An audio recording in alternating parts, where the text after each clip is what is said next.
Biblias y vamos a hacerlo en el capítulo 5 de Mateo. Mateo.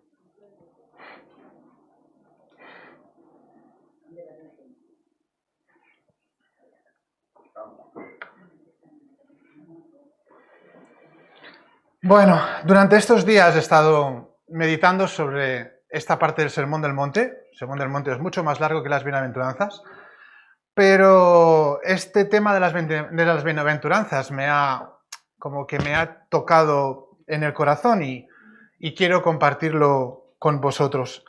Vamos a leer primero el texto.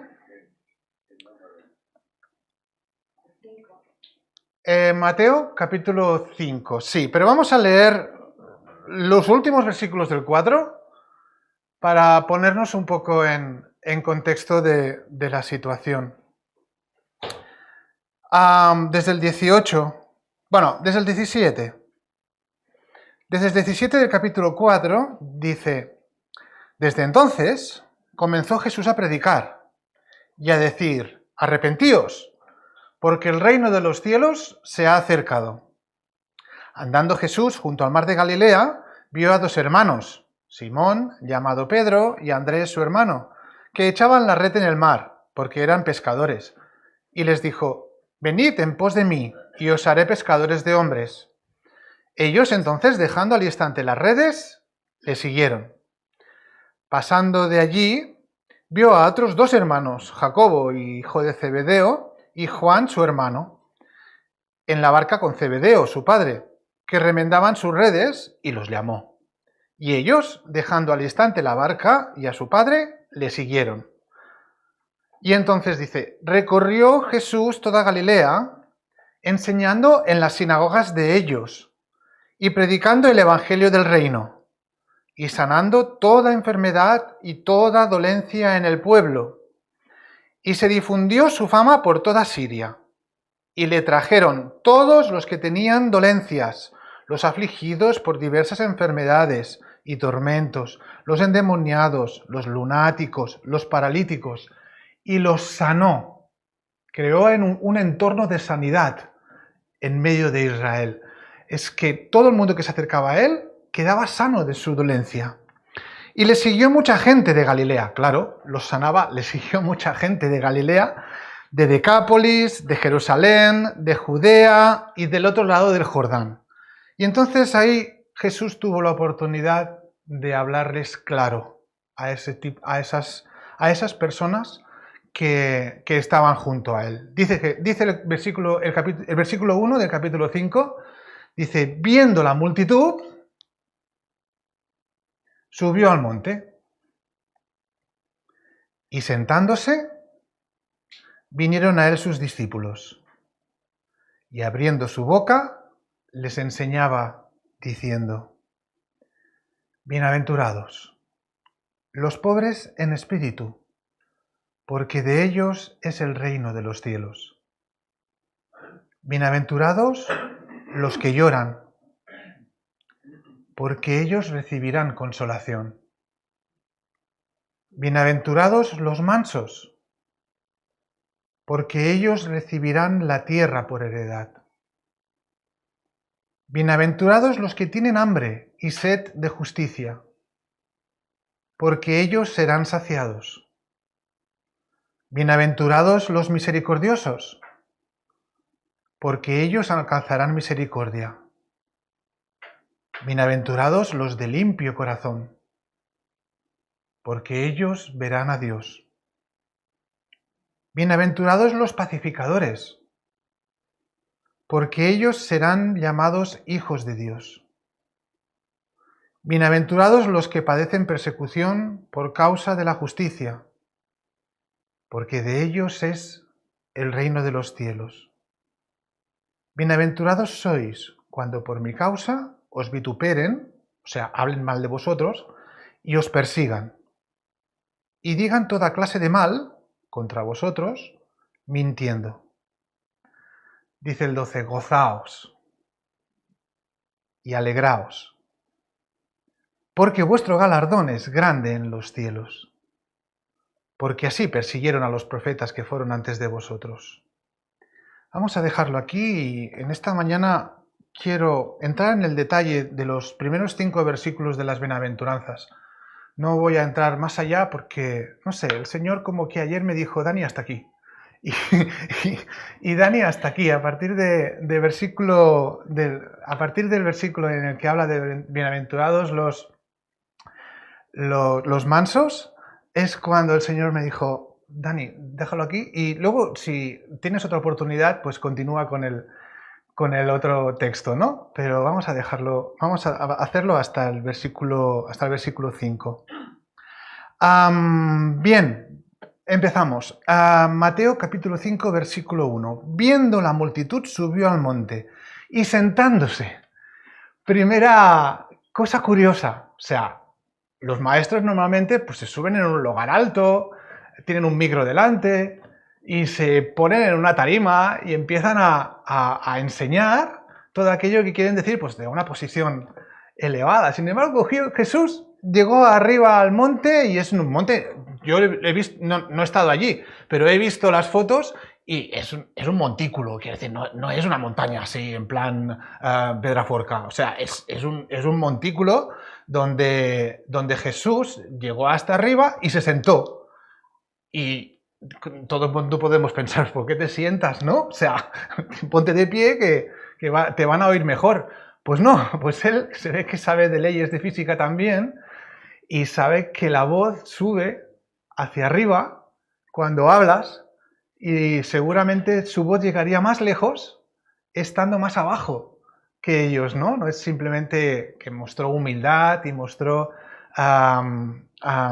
querer enseñar, ¿no? Sus alumnos estaban sentados o de pie y esta pues era su posición de servicio, pero más que nada una posición práctica, porque la voz llegaba más lejos si viene de más abajo, porque la voz es más, pesa menos que el aire y sube más arriba. Eso lo sabemos la Monse y yo, porque vivimos en un tercero y en verano que tenemos las puertas abiertas y debajo hay un bar, pues oímos todas las conversaciones de la gente que está sentado allí en el bar cuando estás abajo en la calle y tienen que chillarte para que te oigan, ¿no? O sea, la voz sube hacia arriba y es más entendible cuando estás en una posición más baja y te escuchan desde más arriba, ¿no? Esta era una cosa curiosa que me encantó porque Jesús no solamente se sentó para servir y para enseñar a sus discípulos, sino que era práctico en ese caso, ¿no? Bueno, continúa. Vinieron a él sus discípulos y abriendo su boca, es decir, levantando la voz, o sea, dando la voz, les enseñaba. Bueno, Jesús ya había enseñado antes en la sinagoga, pero ahora les estaba reuniendo, viendo la multitud, les iba a reunir para enseñarles algo muy especial. Él había enseñado ya a través de sus milagros, de su conducta y en las sinagogas de ellos, como hemos leído antes, ¿no? Pero ahora quería hablarles con una precisión muy absoluta, porque les iba a enseñar cómo tenía que ser el carácter de aquellos que iban a compartir con él el reino de los cielos. ¿Cómo tenía que ser ese carácter? O sea, ¿quién iban a estar con ellos por la eternidad? Por lo que yo veo, Dios está buscando personas que compartan su espacio vital. Y claro, imaginaos a alguien de nosotros que está buscando un compañero de piso, que vive en un piso, ¿vale? Y pone un anuncio en el periódico diciendo, si hay alguien que necesita un piso, yo comparto el mío y vienes a vivir conmigo, ¿vale? Pero claro, en nuestra parte pues será por algunos meses o algún tiempo, pero es que Dios está diciendo de compartir su espacio vital por la eternidad. Y nosotros también vamos a cribar muy bien a aquella persona que quiere compartir nuestro piso. O sea, antes de que decirle a alguien que sí, que puede venir a compartir nuestro piso, pues vamos a dar una serie de condiciones de cómo debe de ser esa persona para poder entrar a vivir con nosotros, ¿no? Para poder entrar a vivir en mi casa. ¿no? Yo voy a compartir el piso, pero la persona que viene tiene que ser, a ver, hacendosa, limpia, a ver, con unas condiciones al menos mínimamente persona, ¿no? O sea, mínimamente bien educado y demás. Dios como que ha puesto un anuncio en este texto para decir qué personas son las que van a compartir su espacio en la eternidad. Y lo está relatando en estas bienaventuranzas, ¿no? O sea, a mí me ayuda en este enfoque a la hora de saber qué es lo que... o sea, a la hora de saber qué es lo que Jesús quiere enseñar a través de estas bienaventuranzas. Dios está buscando gente, personas, que puedan acceder a compartir su espacio vital. Su espacio en el cielo, en el reino de los cielos. Para siempre, eternamente. Y esto tiene que ser alguien muy adecuado a lo que él, bueno, ha decidido que tenga que ser, ¿no? Lo que iba a decir tenía una importancia capital para sus discípulos y para todos nosotros, porque depende de cómo entendamos esta enseñanza, es que nos daremos cuenta si tenemos que hacer algún cambio en nuestro carácter o si realmente somos hijos de Dios. O si notamos esas características en nosotros, podemos estar tranquilos de que vamos a estar con Él en el reino de los cielos. ¿Vale? Es muy importante saber exactamente qué es lo que Dios quería decir con estas palabras. Bueno, ahora, según lo que veremos más adelante en estos versículos, lo que estamos viendo es que lo que Dios busca alguien que necesite tener esa relación. Es decir, que cuando ves el anuncio en el periódico de que alguien necesita un piso en Castellbisbal, o sea, que alguien está queriendo compartir su piso en Castellbisbal, tú tienes que tener esa necesidad imperiosa de quererlo porque lo necesitas de verdad. Esa es la primera... A visión global, esa es lo primero que aprendemos de las bienaventuranzas. La necesidad de la persona de compartir ese piso de compartir ese piso, especialmente ese piso. O sea, la necesidad de la persona de compartir ese espacio vital con Dios. Hay que desearlo. Hay que desear estar con Dios y tener una relación con Él. Y es lo primero que Él pide. Y fijaos, vamos ya a entrar en el versículo 3 y mirar la primera palabra que encontramos. Bienaventurados. Es una palabra muy interesante, porque en principio nos han hablado de la palabra Macarios, ¿no? La que traducemos en el griego, en el griego pues encontramos la palabra Macarios, ¿vale? Y esta palabra se traduce al español por bienaventurados. ¿Vale? Bienaventurados se compone de buena, se compone de buena ventura y helados es otro sufijo que quiere decir que es para alguien, que es para una persona. Buena aventura para una persona. Esto tiene que ver con algo que se va a producir en el tiempo. O sea, tu ventura, o sea, tu tiempo después te va a ir bien. Te va a ir bien, bienaventurados. Te va a ir bien en lo que vas a emprender. Si cumples estas expectativas de parte de Dios, te va a ir bien, ¿vale? Es algo a futuro. O sea, ahora decides cumplir estas expectativas y te va a ir bien, ¿vale? Es algo futuro. Pero la palabra Macarios es diferente a esto, porque Macarios los griegos se referían mucho a los dioses paganos, a los dioses que ellos tenían, como Macarios, ¿vale? Que eran personas felices. ¿Personas felices por qué? Pues dioses felices porque eran inimputables. Porque aunque se equivocaran en algo, ellos siempre nadie les podía criticar por aquello que hacían. Eran personas que tenían un extremo de felicidad muy extenso porque no se podían equivocar en la vida, ni se podían equivocar en nada de lo que hicieran. Que aunque hicieran cosas malas, que la historia nos dice, que incluso la historia de los griegos nos dice que incluso los dioses pues hacían cosas que no estaban bien y tenían riñas entre ellos, pues siempre eran macarios, siempre eran felices porque vivían en un entorno de felicidad donde no había nada que les pudiera molestar de alguna manera, ¿no? Eran inimputables. Y este era el entorno en que los griegos entendían la palabra Macarios, una felicidad constante e inmutable. Esa era la palabra Macarios. Ahora, una felicidad ya, constante e inmutable. Pero el otro día estaba hablando con Xavi y le decía, pero es que el griego que encontramos en la Biblia, el primer idioma con el que encontramos en la Biblia, ya es una traducción de lo que Jesús dijo a viva voz. Porque Jesús no habló ni en griego, ni en castellano, ni en polaco, ni en ruso. Habló en arameo. ¿Vale? Y entonces las palabras en arameo son...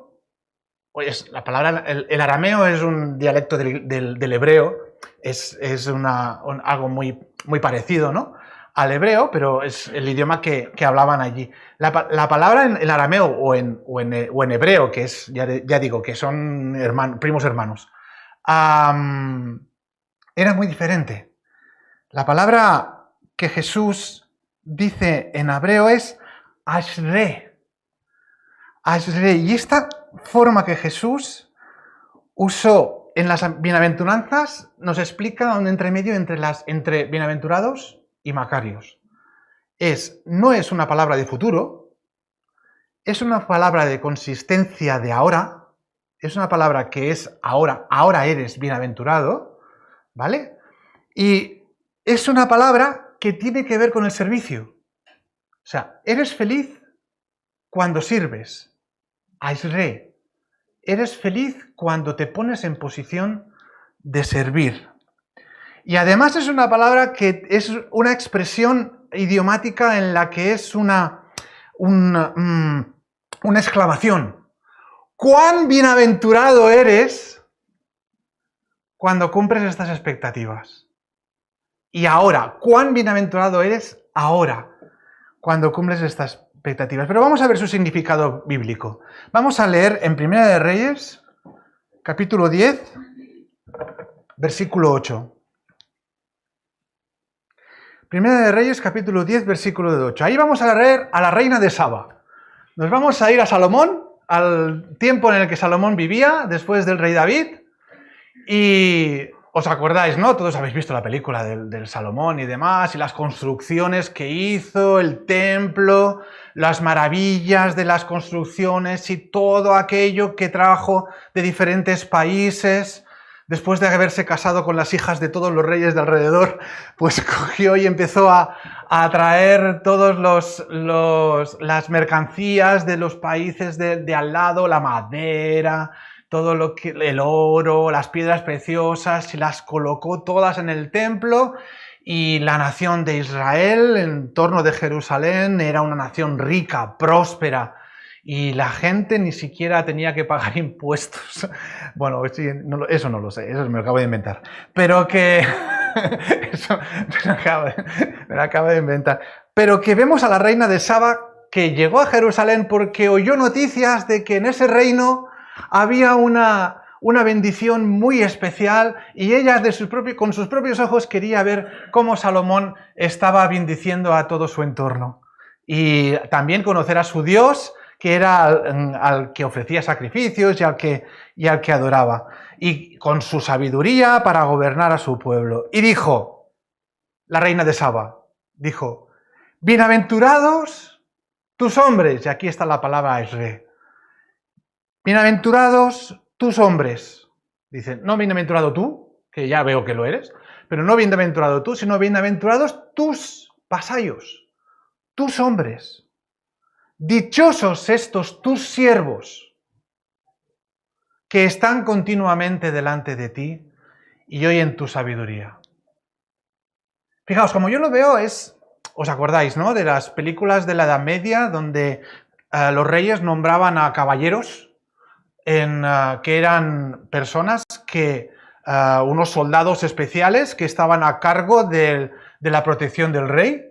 ¿Os acordáis, no? El rey Arturo en la tabla redonda, que él cogía la espada y dice, te nombro caballero de la tabla redonda. ¿En qué posición se ponía el caballero cuando era nombrado caballero de la tabla redonda? Se arrodillaba delante del rey, y esa era una bienaventuranza para ese hombre que estaba arrodillado. Y la condición no era muy sencilla. Este hombre, que era bienaventurado, que recibía ese honor, tenía que estar al servicio del rey, protegiéndolo a muerte, protegiendo a él y a su familia en pos de su vida. Esta es la imagen que algún teólogo pues ha compuesto para concordar esta palabra, bienaventurado. No es una felicidad ya, ole, chachi, piruli y tal, de marcha todo el día. No, o sea, es una palabra que indica, vas a ser feliz en función de tu servicio. Y vas a ser feliz porque vas a servir al Rey de Reyes y al Señor de Señores. Esa es la posición en la que se pone un bienaventurado. Una posición de servicio. Bien, pues vamos a continuar. Jesús empieza con la enseñanza. Bienaventurados los pobres. Ay, ¿de verdad? ¿Hay que ser pobre para ser feliz? Bueno, en realidad no está hablando de pobres monetarios, de pobres económicos, porque ahí entraríamos todos. Ahí entraríamos, todos seríamos bienaventurados si se tratara de pobres económicamente. No, no se trata de pobres económicamente. ¿Se trata de pobres de espíritu? No, tampoco. No se trata de pobres de espíritu, que significaría una persona apagada, pusilánime, alguien que no tiene ganas de hacer nada, ese que va a buscar trabajo y dice, vengo a buscar trabajo, pero no para mí, para mi hermano que se ha quedado en cama. No es esa clase de pobre en espíritu, de pobre de espíritu, es pobre en espíritu. Vamos a ver más sobre esto. Hay dos palabras para pobre en griego. Una describe a una persona que trabaja para conseguir lo imprescindible para su sustento, o sea que es pobre, pero consigue aquello necesario con su trabajo para sustentarse a él y a su familia, pero no tiene un colchón, no tiene grandes recursos con el que mantenerse sin poder trabajar. ¿Vale? Esa es una palabra que tiene que ver con pobreza también. Pero la palabra que Jesús usa no es ese tipo de palabra, que es otra que se llama tojos. Tojos. Y la palabra tojos describe la pobreza más absoluta. Describe la pobreza de aquella persona que no tiene ni fuerzas para poder ir a trabajar. Describe la pobreza que necesita mendigar. Describe al mendigo. Describe a aquel que está postrado en cama y necesita que alguien hasta le dé de comer en la boca para poder subsistir. Esa es la palabra que Dios utiliza. O sea, no un pobre que tiene fuerzas para, por sus recursos, tener lo necesario para vivir, sino el pobre necesitado de todo lo necesario para poder subsistir y que otros se lo tienen que dar. El pobre mendigo que necesita de otras personas, para que por su caridad poder mantenerse vivo. En hebreo la palabra es ani ebion, y que describe al hombre que, porque no tiene absolutamente nada, ningún recurso terrenal, pone toda su confianza en Dios. En hebreo, la palabra que Jesús pronunció en esa ocasión es ani o ebion, que describe a ese hombre que por no tener absolutamente nada, pone toda su confianza en Dios. Y lo vemos en el Salmo 123, un salmo precioso. Un salmo precioso que nos indica a alguien pidiendo con las manos levantadas y diciendo, no soy nadie, no tengo ningún derecho a pedirte, no tengo nada, pero simplemente levanto mis manos para que tú pongas en ellas aquello que tú quieras poner. El Salmo 123 dice, a ti alcé mis ojos, a ti que habitas en los cielos. He aquí como los ojos de los siervos miran la mano de sus señores. Los siervos en aquella época no tenían derecho a nada, absolutamente a nada. Y esta persona está postrada esperando lo que el Señor le quiera dar. Sin pedir, pidiendo aquello, solamente lo que Él le quiera dar, ¿no? Como los ojos de la sierva a la mano de su señora. Así nuestros ojos miran a Jehová, nuestro Dios, hasta que tenga misericordia de nosotros. Esta es la imagen de cuando Dios habla de pobreza absoluta. Y el Salmo 34, en el Salmo 34 encontramos esta palabra, no hace falta que lo busquéis. Salmo 24, versículo 6, dice, este pobre, ¿vale? Ani o Epión, este pobre clamó, y le oyó Jehová, y lo libró de todas sus angustias. Esta es la definición de pobreza que Jesús quería transmitir a los suyos. Ahora, vamos a la siguiente palabra, en espíritu. Pobre en espíritu. Y si entendemos que espíritu es una sensibilidad especial que el Señor puso en nosotros cuando nacimos para podernos comunicarnos con Él, bueno, esto lo estoy diciendo yo, pero vamos a leerlo en la palabra para que lo podamos corroborar. O sea, no soy yo solo el que lo dice. Vamos a leerlo. En 1 Corintios 2, versículo 14 dice, pero el hombre natural no percibe las cosas que son del Espíritu de Dios. El hombre natural es aquel que todavía no ha ejercitado su espíritu que está puesto en sí mismo. Porque para él son locura las cosas de Dios y no las puede entender. Porque se han de discernir espiritualmente, es decir, tiene que usar su espíritu para poder discernir estas cosas. En Job, capítulo 32, versículo 8, también dice, pero hay un espíritu en el hombre y el soplo del Todopoderoso le da entendimiento. Como veis, esta palabra espíritu es espíritu en mayúscula, es decir, no se está refiriendo al Espíritu Santo, sino se está refiriendo a esta capacidad que tiene el hombre de poderse comunicar con Dios y también que nos dice a nosotros cómo somos, de alguna manera. Nos está diciendo aquello que nosotros tenemos que entender y donde tenemos que reflexionar. En Proverbios capítulo 20, versículo 27 también dice, lámpara del Señor, es decir, aquello que alumbra nuestro interior, es el espíritu del hombre, el espíritu en minúscula. Lámpara del Señor es el espíritu del hombre, que escudriña lo más profundo de su ser. Esa es la imagen del espíritu, es una herramienta que el Señor ha puesto en nuestro interior para primero comunicarse con nosotros y después entablar una comunicación con Él. Fijaos en Eclesiastés también, que dice, Eclesiastés 12:7, que dice, entonces volverá el polvo a la tierra, como cuando uno muere, ¿no? Vuelve el polvo a la tierra como lo que era, está hablando de la muerte. Y el espíritu volverá a Dios que lo dio.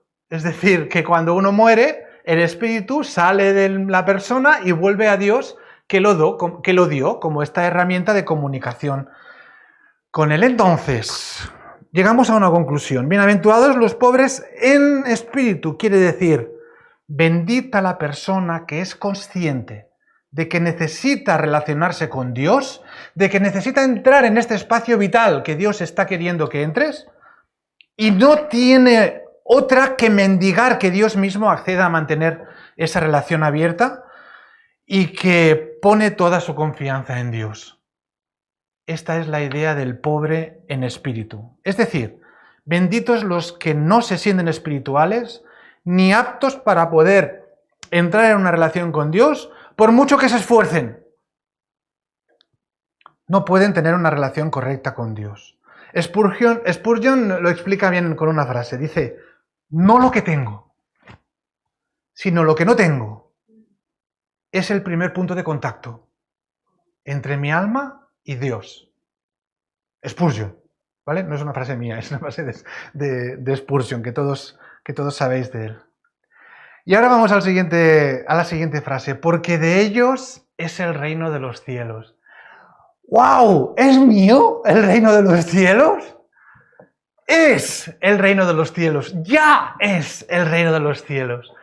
¡Wow! ¿Cómo es posible? ¿Mío? ¿Absolutamente mío? Bueno, Dios habla de un posesivo.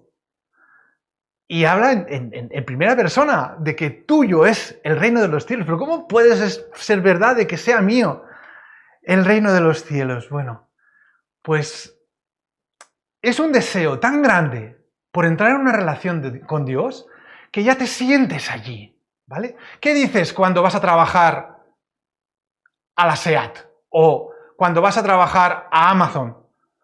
¿No te has encontrado muchas veces diciendo me voy a mi empresa a trabajar? ¿Sí? ¿Qué dices cuando estás viviendo en España y dices, porque mi país es España? ¿Es tu país España? ¿Es tuyo? O cuando dices, me voy a mi casa y ni siquiera es tuya porque es del banco que te estás pagando la hipoteca o porque es de alquiler. No, ni siquiera es tuya, pero me voy a mi casa. Pero esa sensación de que tienes un lugar donde estar, esa sensación de que es tu zona. Ahora le da mucho a los raperos por hablar de su zona, ¿no? Su zona es su barrio, su entorno social en el que viven, ¿no? Hablan mucho de eso los raperos, ¿no? Entonces, nuestra zona es el reino de los cielos. El sitio donde tenemos que mantenernos constantemente viviendo es el reino de los cielos. Es nuestra estancia ya, perpetua. Es mi casa, mi hogar. El reino de los cielos es mío para aquellos que desean estar allí y son pobres en espíritu, son pobres en la condición de querer relacionarse con Dios y necesitan a Dios para esa relación. Dice el Salmo 84, versículo 4. Salmo 84, versículo 4 y 5. Dice, bienaventurados los que habitan en tu casa perpetuamente, y eso quiere decir constantemente y para siempre, te alabarán. Bienaventurados los que habitan en tu casa. Y esto es David diciendo a los que le escuchan que bienaventurados a Dios, ¿no? Los que habitan en la casa de Dios. Perpetuamente te alabarán. Y dice el 5, además, para corroborar el tema, bienaventurado que tiene en ti sus fuerzas. Bienaventurado el hombre que tiene en ti sus fuerzas, en cuyo corazón están tus caminos. Esa relación deseada por todos nosotros, Dios la premia con nuestro hogar, que es el reino de los cielos, nuestro asentamiento en nuestra casa, que es el reino de los cielos. Vamos a continuar con el otro versículo. Bienaventurados los que lloran. ¿En serio? ¿Hay que llorar para poder tener una relación correcta con el Señor? Este texto es realmente duro.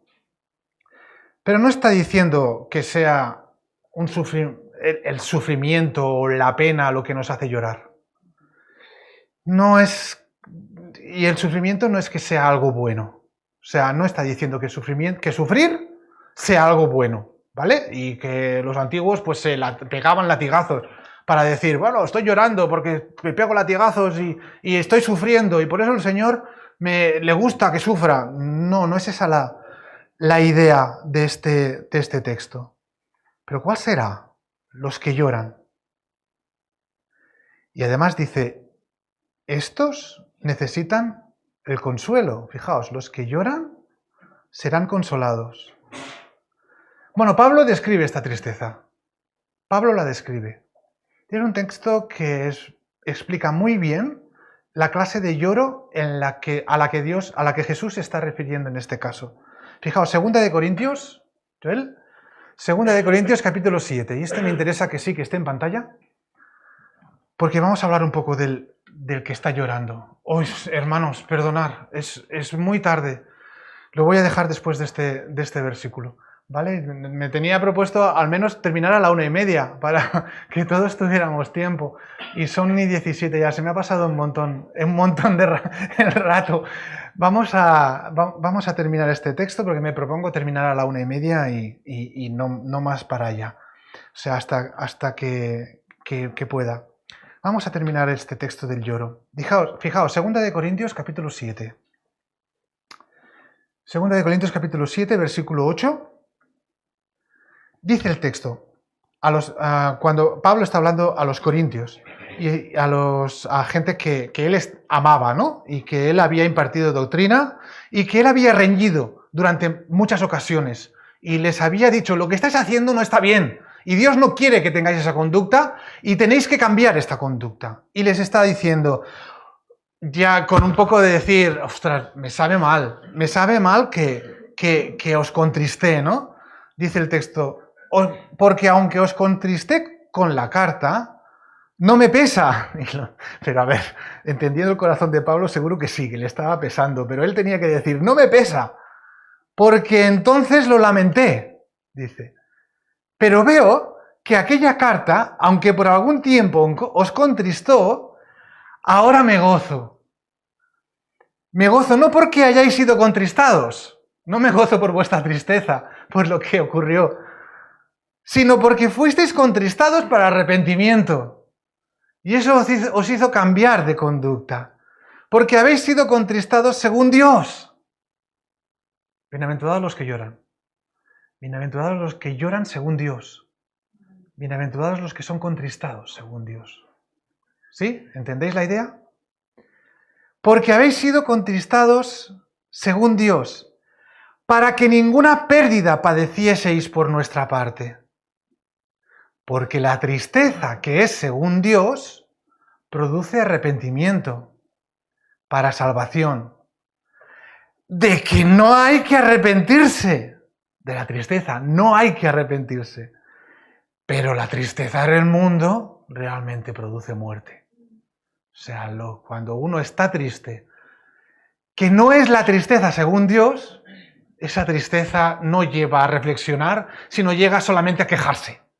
A quejarse de tu situación, a quejarse de lo mal que estás y a quejarte de tu infortunio y de tu vida, de cómo es tu vida y de la mala suerte que llegas a tener.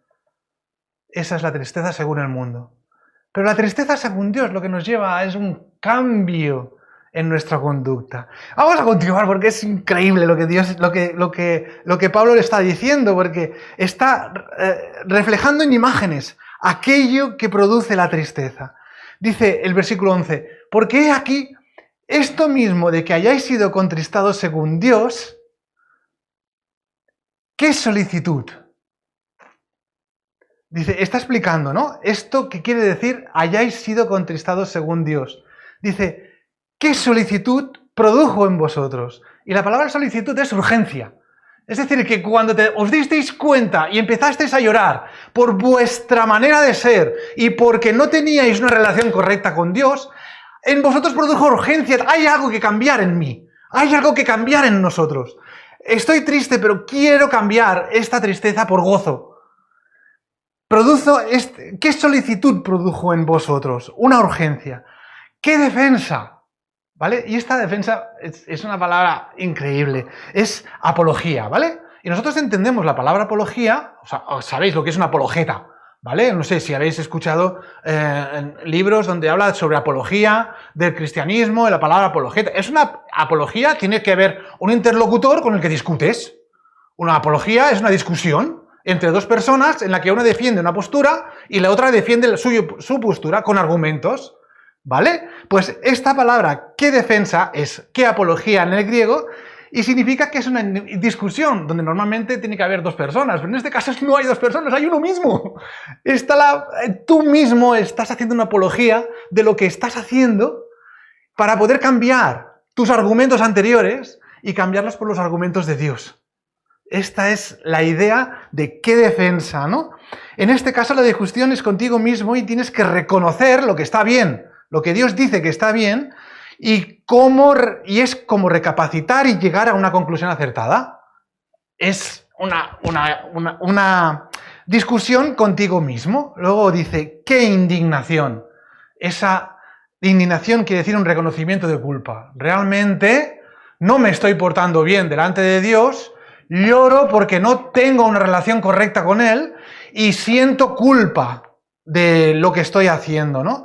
Y luego una palabra también muy interesante, ¡qué temor! ¡Qué temor! Que quiere decir que te das cuenta de lo que está pasando y sientes un sudor frío. ¿Vale? Porque ¿qué hago? ¿Qué hago ahora? Mi situación no es la que quiero tener delante de Dios y quiero cambiar, pero no sé cómo. Tengo miedo. Realmente tengo miedo por la situación en la que me encuentro. Y no sé si os habéis encontrado alguna vez que habéis visto, por ejemplo, lo que tienes en cuenta a final de mes y los pagos que tienes que hacer. Y te entra como un sudor helado por todo el cuerpo. Eso es a lo que se refiere la palabra temor. No es temor de Dios, que es otra palabra distinta. Es temor porque te das cuenta de tu situación y tienes miedo de a lo que te enfrentas. ¿Vale? Y entonces es cuando viene lo guay. Es cuando cambias tu forma de pensar y empiezas a reaccionar. Y dice el texto, ¡qué ardiente efecto! ¡Qué ardiente afecto! Que es una necesidad, un deseo incomparable por hacer lo bueno. ¡Qué celo! Que es una ilusión, una emoción por hacer lo correcto, por cambiar, porque ves cuál es el camino, ¿vale? Te has dado cuenta que tu camino no era correcto, pero ves cuál es el camino bueno y tienes una solución a tu forma de ser. Y tu lloro se convierte en alegría porque el camino que Dios te propone es el camino que debes seguir. Y quieres hacerlo, tienes celo por hacerlo y quieres hacerlo.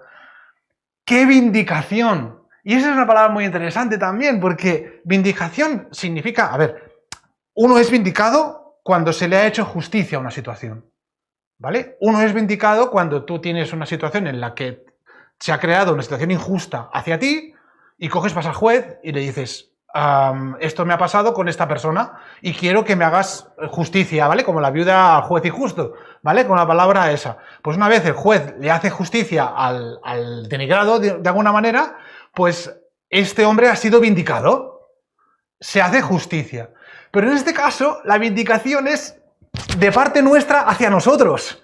O sea, nosotros actuábamos mal y estamos creando una situación justa en contra de lo que antes hacíamos que era injusto.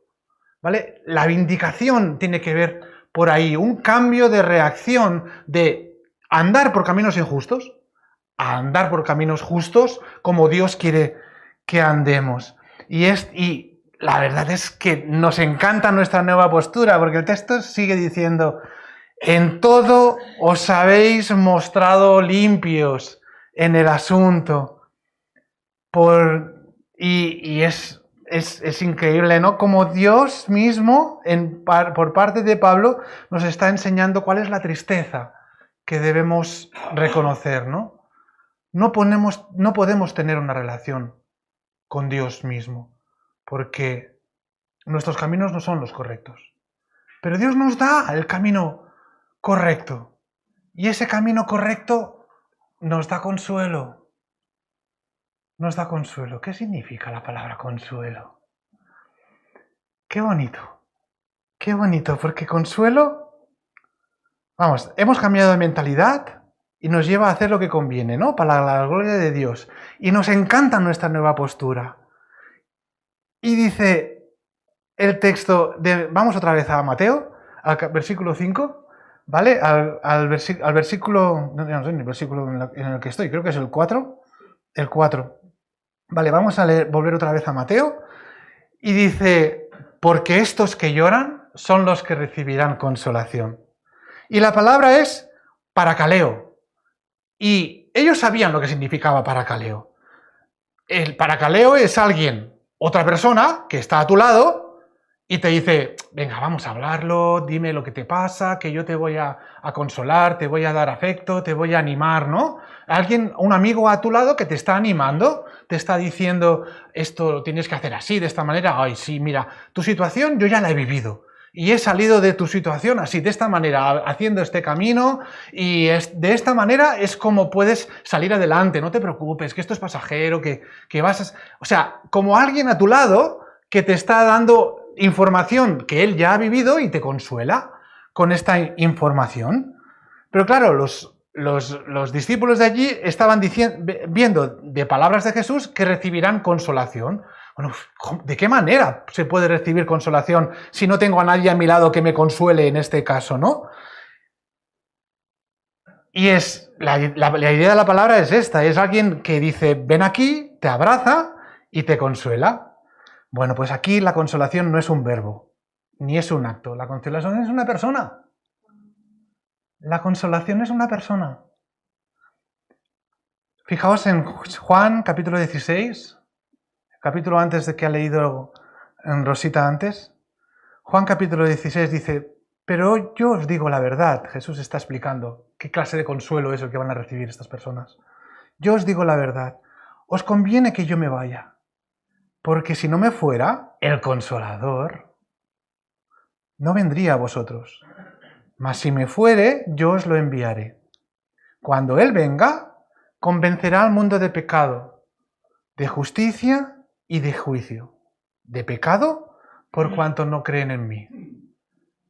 Ese era el Consolador, la consolación a la que se refería Jesús.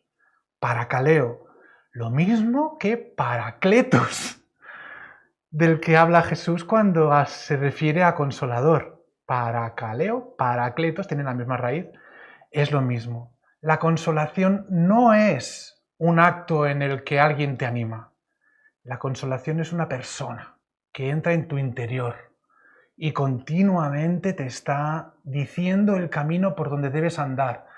Y te sientes feliz, te sientes aliviado, porque a partir de ahí pones tu visión, como hemos cantado antes, pones tu visión en aquello que te va a hacer bien.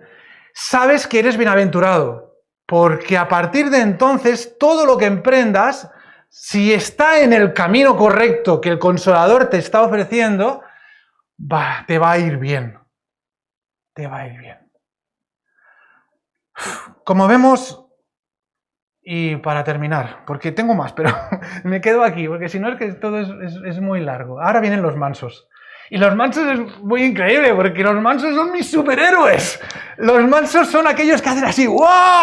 O aquellos que se ponen así, y tienen postura de superhéroe. Pero esto ya es cosa de otra ocasión. Ya os lo explicaré en otra ocasión. Pero quedaos con esto, los mansos son los superhéroes. Y eso lo explicaré otro día. Ahora mismo vamos a orar. Señor, te damos muchas gracias. Porque eres tan transparente y nos enseñas todo tan claramente en tu palabra. Y lo corroboras, Señor, con tu misma palabra. Y nos quieres bendecir y no quieres que nos inventemos nada. Y todo, Señor, lo que nos lo dices de una manera muy clara. Y nos ayudas a entender tus palabras, Señor. Y, Señor, en esta ocasión nos has enseñado que somos bienaventurados. Somos Asre, Señor. Tenemos una posición en la que todo nos va a ir bien si tenemos una relación correcta contigo. Y si tenemos al Consolador en nuestro interior, a quien hacemos caso, a quien tenemos el canal de nuestro espíritu abierto y sensible a lo que Él nos quiere decir. Esa herramienta que tú nos has proporcionado tan interesante y tan magnífica como es el Espíritu, Señor. Ayúdanos a usarla. Ayúdanos a ser sensibles a aquello que tú nos quieres enseñar.